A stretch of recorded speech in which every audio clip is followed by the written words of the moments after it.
विद्यार्थी देखें व्यवसायिक अध्ययन का कक्षा 11 व्यवसायिक अध्ययन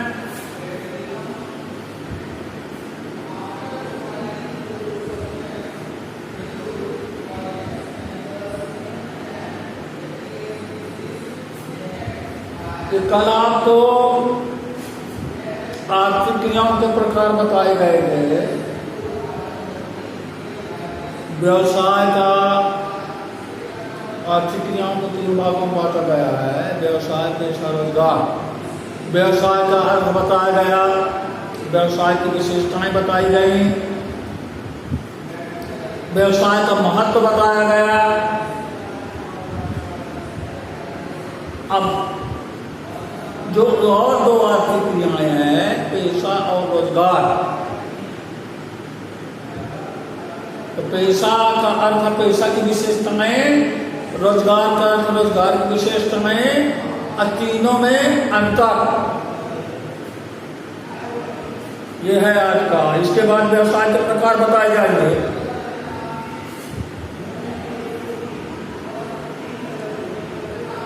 ये पेशा का अर्थ बता दी जा चुका, फिर से जान लीजिए। पेशा एक ऐसी आर्थिक क्रिया है जिसमें व्यक्ति विशिष्ट ज्ञान से, विशिष्ट शिक्षा से, सामान्य शिक्षा को लिए ही रहता है, विशिष्ट शिक्षा के द्वारा, अपने विशिष्ट ज्ञान के द्वारा धन की प्राप्ति करता है, आर्थिक क्रिया करता है। और पेशे में विशिष्ट ज्ञान का होना अनिवार्य है। पेशे को हस्तांतरित नहीं किया जा सकता। और जो व्यक्ति पेशे का काम करता है, विशिष्ट के द्वारा धन की प्राप्ति करता है, आर्थिक क्रिया करता है, उसे पेशा करने वाले को पेशेवर व्यक्ति कहते हैं। जैसे डॉक्टर, इंजीनियर, वकील, अध्यापक, प्राध्यापक।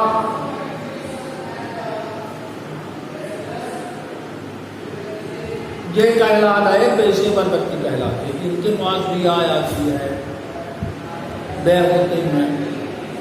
अभी वही खाते में बता रहे थे, पेशेवर व्यक्ति वही खाते की जो है रोकड़ प्रणाली अपनाते। खैर उससे अभी आपको मतलब नहीं है, उसका मतलब बाद में पड़ेगा। इनके पास भी आय आती है आर्थिक क्रिया के द्वारा। पेशे में क्या है, जो शिक्षा कार्य में विशिष्ट शिक्षा प्रशिक्षण लिए हुए होते हैं। कहेंगे प्रशिक्षण कैसे है, विशिष्ट ज्ञान कैसे है, विशिष्ट योग्यता कैसे है। जैसे सामान्य शिक्षा, परंपरागत शिक्षा, अपन 12वीं तक पढ़े, BA किए, MA किए, BCom किए, MCom किए, BSc किए, MSc किए। तो एक टीचर के लिए विशिष्ट शिक्षा, विशेष ज्ञान B.Ed कहला जाएगा, M.Ed कहला जाएगा, PhD कहला जाएगी, MPhil कहला जाएगी। तो परंपरागत शिक्षा तो ले रहे हैं, तो सब लोग लेते हैं मान लीजिए। लेकिन शैक्षणिक कार्य के लिए विशिष्ट ज्ञान क्या कहला जाएगा, B.Ed कहला जाएगा। इसीलिए शासन अपने खर्चे से, माने भारत सरकार की मंशा है कि कोई भी टीचर वही जो विशिष्ट, भाई अलग अलग क्षेत्र का अलग अलग विशिष्ट ज्ञान हो जाता है। वकील बनना है, आपको LLB करना पड़ेगा, रजिस्ट्रेशन कराना पड़ेगा, तब वकील बनेंगे। डॉक्टरी पढ़ना है, MBBS करना पड़ेगा, वो विशिष्ट शिक्षा कहला गई। MD करना पड़ेगा, MS करना पड़ेगा, जाए जाना। इंजीनियर बनना है, इंजीनियरिंग भी करना पड़ेगा। चार्टर्ड तो कंपनी सेक्रेटरी बनना है, तो समान शिक्षा तो पढ़े ही बराबर, BA MA किए, BA BCom। कंपनी सेक्रेटरी को वो अलग से उसके ट्रेनिंग। चार्टर्ड अकाउंट के लिए CA बनना पड़ेगा, CA की ट्रेनिंग होती है। तो मतलब एक पेशे के लिए विशिष्ट ज्ञान सबसे जरूरी है।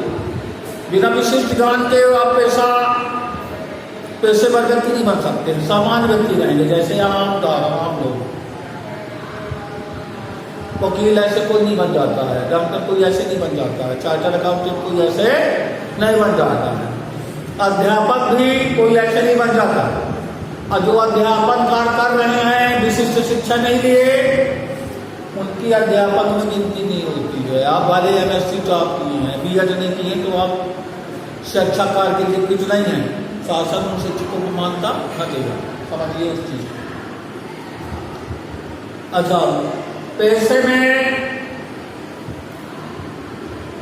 विशिष्ट ज्ञान की जरूरत तो पड़ती है, लेकिन पैसे को हस्तांतरित नहीं किया जा सकता है।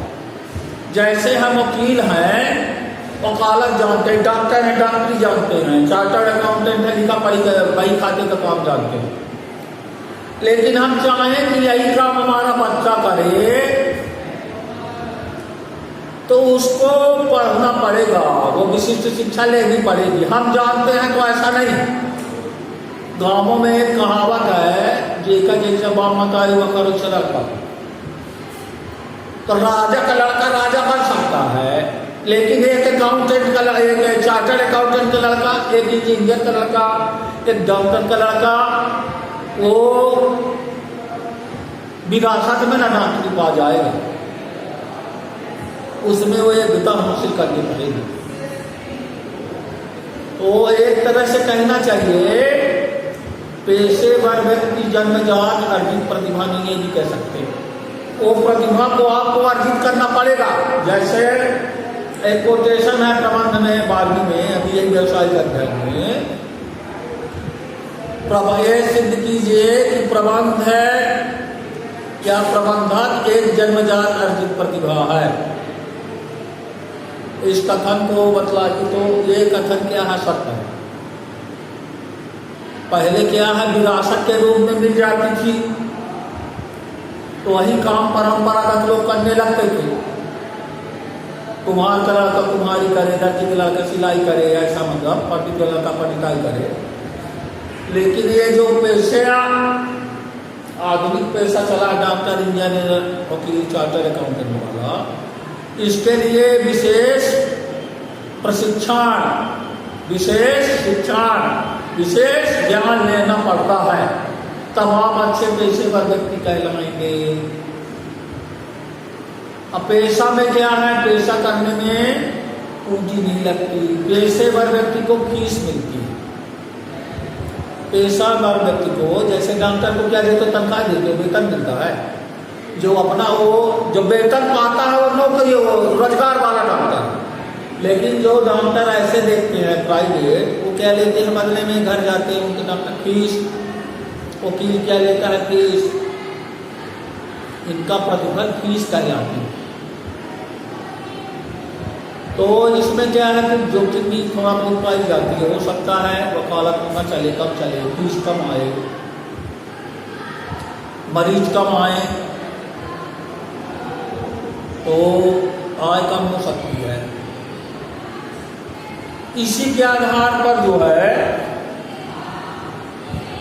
अच्छा भी बात चल रही थी कि माने पैसे को बेचा नहीं जा सकता, अपना पैसा दूसरे को हस्तांतरित नहीं कर सकते। अड्डा स्थान हस्तांतरित कर देंगे। कोई डॉक्टर कहीं क्लिनिक खोले हैं, मरीज आते हैं और डॉक्टर वहां छोड़ दिया, तो हो गई, कहीं चला गया, तो दूसरा डॉक्टर उस अड्डे में बैठ सकता है, लेकिन जो डॉक्टर का ज्ञान है वो हस्तांतरित नहीं कर सकते हैं। माने एक तरह से पेशावर व्यक्ति जो विशिष्ट ज्ञान प्राप्त करता है, वह स्वयं की अर्जन प्रतिभा है, न कि जन्मजात। इसी के आधार पर पैसे की कुछ विशेषता है।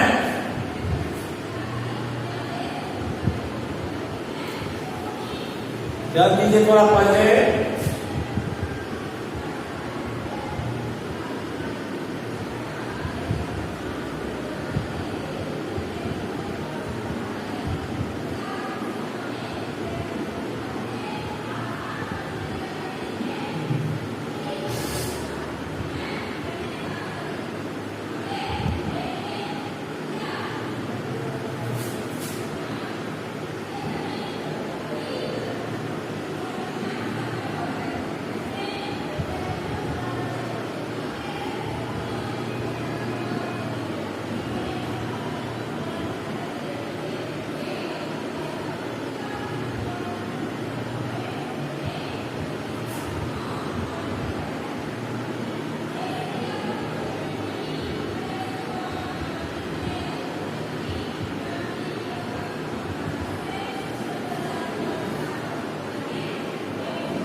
अब इसकी आपको थोड़ा सा विशेषता देखिए।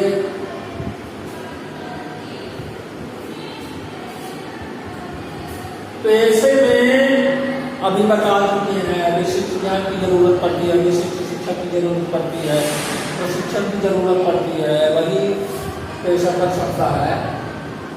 अब कहेंगे प्रशिक्षण, सब में प्रशिक्षण नहीं हो सकता। पैसा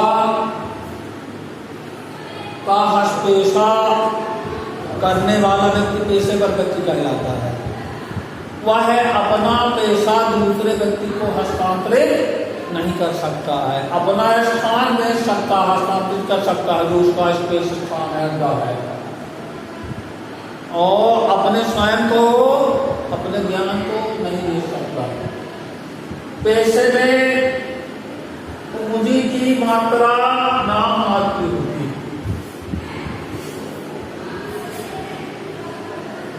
पैसे में पूंजी नहीं लगती है। व्यवसाय में जैसे इसके पहले व्यवसाय की विशेषता थी, व्यवसाय में बहुत पूंजी लगती थी, पैसे में पूंजी नहीं लगती। अच्छा, पैसे में जब पूंजी नहीं तो जोखिम भी कम पाई जाती है। जोखिम है कि कहीं हानि, भविष्य में हानि होने की संभावना जोखिम कह जाती है। इसमें जोखिम भी नहीं है, जो आया सो आया। यह है कि जो प्रतिफल है इस आगे पीछे हो सकती है, ज्यादा कम हो सकती है, लेकिन जोखिम बिल्कुल नहीं पाई जाती कि कुछ ना हो। अच्छा, पैसे में मानसिक श्रम की अधिकता रहेगी। कहेंगे मानसिक श्रम क्या है, शारीरिक श्रम क्या है। कोई भी व्यक्ति अर्थशास्त्र की भाषा में, कॉमर्स के विद्यार्थी अर्थशास्त्र के विद्यार्थी भी रहेंगे, अर्थशास्त्र पढ़ेंगे, उसमें एक जो उत्पादन का साधन है, उत्पादन के 5 साधन है, भूमि, श्रम, पूंजी, समय, संसाधन, तो उसमें प्रत्येक व्यक्ति श्रमिक है, चाहे कलेक्टर हो, चाहे रिक्शा चलाने वाला हो, सब श्रमिक माने जाते हैं। उनको क्या है कि अलग से जो शरीर का काम ज़्यादा करे, दिमाग का काम, जैसे मिट्टी खोदने वाला मजदूर है, रिक्शा चलाने वाला है, वो शारीरिक श्रम करता है। कलेक्टर, अध्यापक मानसिक श्रम करते हैं। तो वैसे में क्या है, मानसिक श्रम की प्रधानता रहती है, शारीरिक की कम। वकील है, उसको किताब पलटाना है, धारा देखना है। डॉक्टर है, नारी देखो उसको दवाई का ध्यान रखना है, ऐसा ये सब है। इसके बाद थोड़ा सा आते हैं रोजगार में।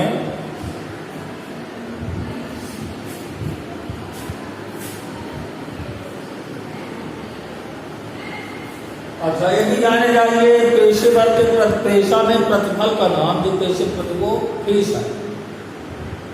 एक और मौखिक विशेषता सुन लीजिए, 5 हो गई। पेशेवर पेशा में जो प्रतिफल मिलता है पेशा करने के बदले, डॉक्टरी करने के बदले, वकालत करने, वो क्या कहलाती है, फीस। वेतन, मजदूरी, लाभ नहीं कहलाता है। अब थोड़ा सा रोजगार में आइए।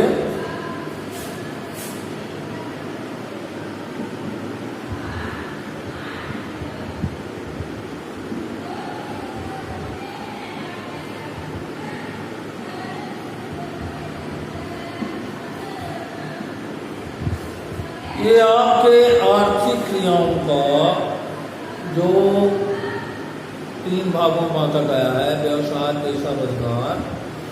रोजगार में आते हैं, रोजगार से पैसा कमाता है आदमी। तो रोजगार में क्या होता है, किसी के आदेशानुसार काम करना पड़ता है और नियोक्ता कर्मचारी के संबंध होता है। जिसने नौकरी पर रखा है, रोजगार दिया है, तो उसमें नियोक्ता और कर्मचारी का संबंध होता है। और कर्मचारी को रोजगार मिला है, कर्मचारी और नियोक्ता बीच में उसके आदेशों का पालन करना पड़ता है। और इसमें जो पारिश्रमिक है, प्रतिफल है, वह पहले से अनुबंधित रहता है कि आपको इतना पर डे देंगे, इतना साप्ताहिक देंगे, इतना महीना या इतना वार्षिक, कई तरह से रोजगार में पारिश्रमिक देने की वो है, तरीके हैं जो जिसको पसंद आए। एक मजदूरी रोज का मजदूरी देता है, कुछ ऐसे काम होते हैं जहाँ साप्ताहिक भुगतान होता है। दूसरों का भुगतान क्या है, मासिक तय रहता है, प्रतिमाह इतना मिलेगा। और जो बड़े बड़े देशी विदेशी फर्म हैं, निजी क्षेत्र के बड़े बड़े उद्योग धंधे हैं, कंपनियां हैं, वो क्या है, वार्षिक तय करती हैं, इतना देंगे साल भर में, अपना उसको महीने में चाहे साल भर में लेके खर्चा करते रहो। अच्छा, रोजगार में थोड़ा ध्यान की जरूरत पड़ती है, और रोजगार का जो प्रतिफल मिलता है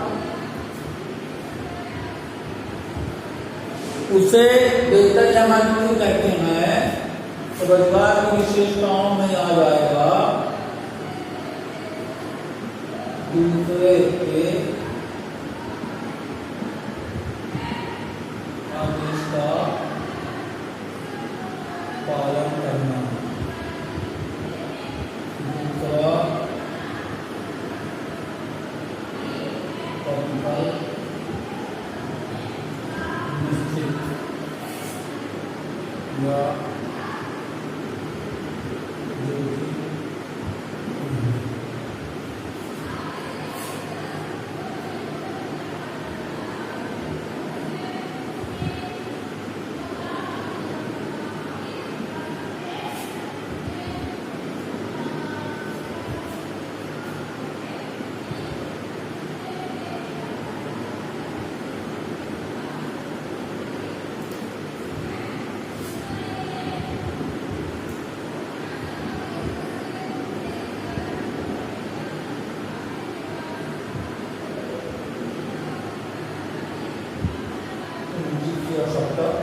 ये 4-5 विशेषताएं हैं।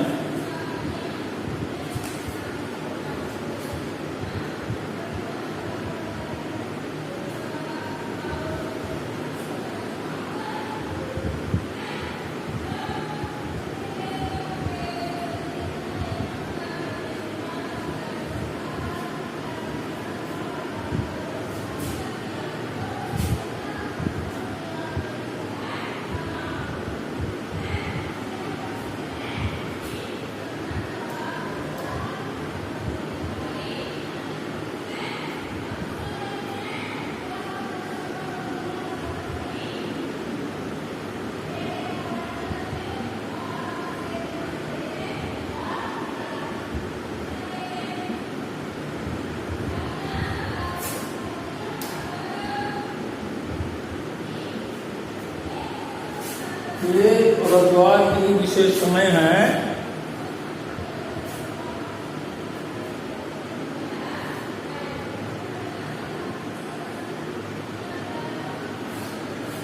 ये थोड़ा सा देखिए, रोजगार में अपने से जाके कहीं रोजगार नहीं करने लगता है। कहीं जाके जब नौकरी करेंगे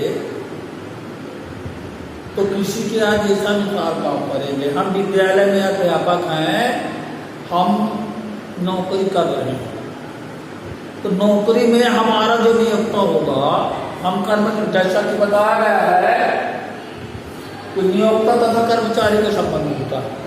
जो नियोक्ता मालिक कहलाता है, जिसने नियुक्त किया है। और कोई नियोक्ता कोई सरकार की हो सकती है, और वो निजी स्वामित्व का भी हो सकता है, कोई भी व्यक्ति नियुक्त हो सकता है, इसको काम करवाने की जरूरत है। तो उसमें नियोक्ता के आदेश का पालन करना पड़ता है। जैसा वो आदेश करेगा वैसा काम अपने से न करने लगेंगे, ये करे वो करे।